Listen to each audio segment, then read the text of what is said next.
नमस्ते Bharat, DK social channel में आपका स्वागत है। मैं हूँ डीके जी समाज सेवी। बात करते हैं कि मेरे साथ जो है आदरणीय पवन सर मेरे साथ मौजूद हैं, जो डाक निदेशक पटना जीपीओ में मेरी मौजूदगी है।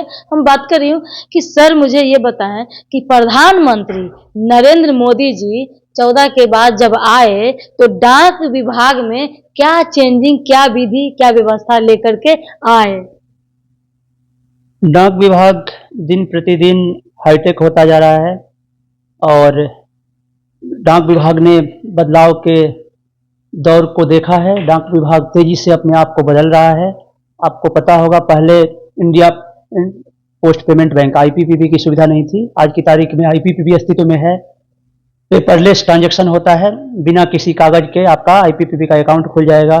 आपका आधार इनेबल्ड पेमेंट सिस्टम है। यदि कोई मरीज हॉस्पिटल में भी भर्ती है तो वहाँ भी जा करके हमारे पोस्टमैन उसके पैसे की निकासी कर सकते हैं। मतलब हमारे पास, जो पहले हम लोग बोलते थे कि डाकिया डाक लाया, अब डाकिया केवल डाक नहीं लाया, डाकिया बैंक लाए और डाकिया पूरे बैंकिंग सर्विस को मजबूत बना रहे हैं। वो लोग जहाँ जहाँ डाकिया है, आप मान लीजिए कि वो एक चलते फिरते बैंक हैं। आपका पैसा आपके घर पे जा करके उसकी निकासी कर सकते हैं, वो जमा भी कर सकते हैं और अन्य तरह की सेवाएं तो पहले से देते ही आ रहे हैं।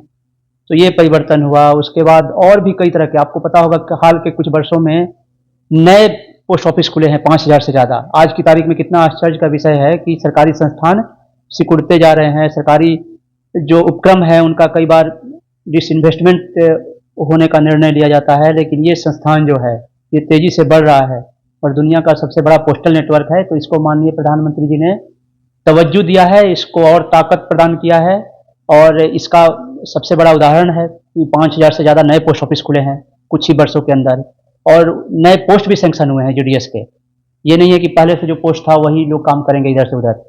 तो ये इस तरह के कई और भी बदलाव हो रहे हैं, हाईटेक होता जा रहा है। अभी आप देख रहे हैं कि जैसा कि मैंने पहले बताया, और अभी जो हमारा वर्किंग आवर है वो बढ़ा दिया गया है। कई ऐसे हमारे सेंटर हैं जहाँ 24 घंटे ऑफिस खुल रहा है। हमारा काउंटर, खास करके एमपीसीएम बुकिंग काउंटर, आप रात को 1 बजे जा करके आर्टिकल बुक करा सकती हैं।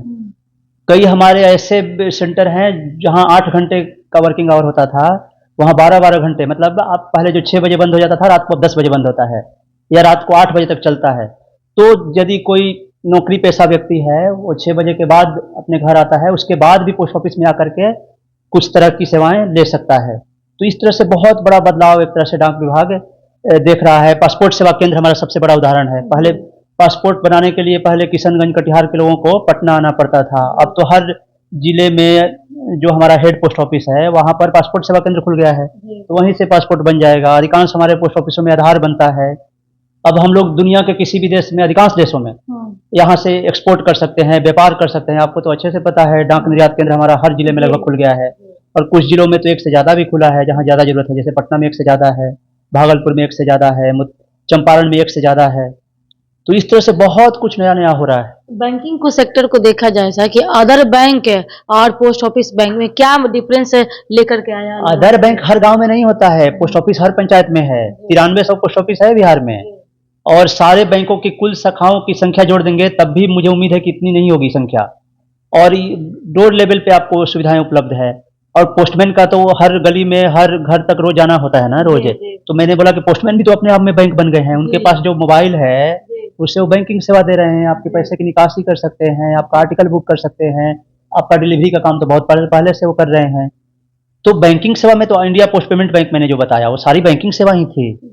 और अब तो आरटीजीएस हो गया है, पीओएसबी जो है उसमें आरटीजीएस, एनईएफटी और हमारा चेकबुक सब तो पहले से ही मिलता था और कोर बैंकिंग सॉल्यूशन तो हो ही गया है पूरा। तो ये बहुत बड़े बड़े क्रांतिकारी कदम उठाए गए हैं और पोस्टल डिपार्टमेंट ने अपने को पूरी तरह से बदल लिया है। तो अभी सर क्या लग रहा है कि कुछ और आने वाला समय में जो और कुछ इससे बेहतर जो लिंक फेल के मामले आते हैं, तो कुछ और अदर इशू जो आते हैं? कहीं कहीं टेक्निकल इशू आता है, वो तो टेक्नोलॉजी से जुड़ा हुआ मामला है, तो हर मंत्रालय से हालांकि कुछ ना कुछ दिक्कतें इस तरह की आती है, तो वो बहुत बड़ा इशू नहीं है, उसको एड्रेस किया जाता है। जो भी कहीं दिक्कतें, कभी कभी सर्वर डाउन होता है तो उस पर काम करती है बहुत बड़ी टीम, टेक्निकल टीम होती है। आप लोग का सर विजन है कि हर घर डाक घर, तो किस तरीके से जो है नया जो है लॉन्च हो सकता है गांव से शहर के? आप देखिए 36 लाख से ज्यादा अकाउंट खोल चुका है बिहार सर्किल और जो हमारे ग्रामीण डाक सेवक होते हैं, हर गली गली घर घर कहाँ कहाँ कैंप लग रहा है। जी। आप जहाँ जाइए वहाँ पे पोस्ट ऑफिस वाला कोई ना कोई मिल जाएगा जी। आपको। तो यही है हर घर डाकघर एक तरह से। मेरा लास्ट सवाल है सर कि जो महिलाओं के लिए जो क्या कुछ जो है बेनिफिट इसमें आ रही है? बच्चियों के लिए जो 0 से 10 साल की उम्र की है, सुकन्या समृद्धि खाता योजना होता है, सबसे ज़्यादा उस पे ब्याज दर है। और वो राशि 18 साल की जब उम्र हो जाएगी तब आधी राशि निकल सकती है, शादी के समय पूरी राशि निकल सकती है। तो ये महिलाओं के लिए योजना है। बाकी जो पुरुषों के लिए योजनाएं हैं वो महिलाओं के लिए भी है। पासपोर्ट हम खाली पुरुषों को थोड़े बना रहे हैं, महिलाओं के लिए भी बना रहे हैं। आधार खाली पुरुषों का थोड़े बना रहे हैं, हम तो महिलाओं के लिए भी बना रहे हैं। जो हमारे काउंटर होते हैं वो महिलाओं के लिए भी होते हैं। कई तो अब महिलाओं के लिए अलग से पोस्ट ऑफिस केवल खुला रहता है। जैसे पटना में बीपीएससी पोस्ट ऑफिस है, केवल महिलाएं वहां पे काम करती हैं।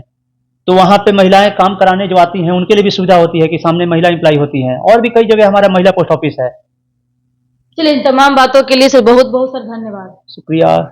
चलिए देखिए देख रहे हैं दोस्तों कि हर चीज के लिए बैंक जो है बैंक में है और पोस्ट ऑफिस को लेकर के हो या कन्या समृद्धि योजना के तहत हो, लोगों को हित के लिए जो हर घर डाकघर के लिए और पवन सर ने बताए हैं कि इन तमाम बातों के नए जो पहले 2014 के पहले और 2014 के बाद आने वाला समय में जो है बहुत और आगे चीज बढ़ेगा। लेकिन हाँ हम अपने लेवल से हम कहना चाहते हैं कि कृपया करके जो है खाता अगर है तो डाकघर खाता से जरूर आप बनवाए करवाएं, क्योंकि ये बहुत बेनिफिट आने वाले है। क्योंकि भारत सरकार के ये विश्वास के पात्र है, सारा चीज आते आ रहा है। तब तक के लिए जय हिंद जय भारत। देखते डीके चैनल हमें सब्सक्राइब करें।